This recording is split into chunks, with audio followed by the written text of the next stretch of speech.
Alhamdulillah, I'm back from Egypt, but when I tell you there are not enough social media posts I could possibly make that could truly encompass that trip, I'm not exaggerating. Because us as content creators who have been fundraising for these families to evacuate Gaza into Egypt, we at least think that we're helping send them to a safer environment. And yes, it's a safer environment, meaning they're not at risk of being bombed at any moment. They're not in an active war zone. But that's about it.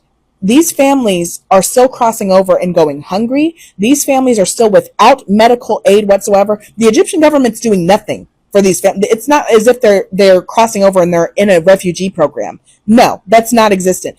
Remember that story from months ago of when Al Shifa Hospital was besieged, was taken by the IDF, and the incubator babies were just put out, and the mothers and the babies in the incubators were just left to their own devices. We met some of those mothers, and one of the mothers had 2 babies. They fled Gaza into Egypt with 2 babies. She was in the Egyptian hospital for 3 weeks and just put out.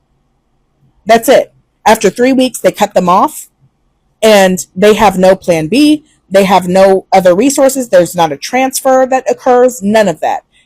One of her babies died.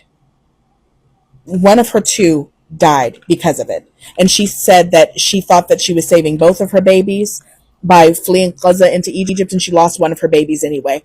I cannot, and I have story after story after story from just the short amount of time we had with these families. They still need help when they flee. They still need help when they are refugees in another location.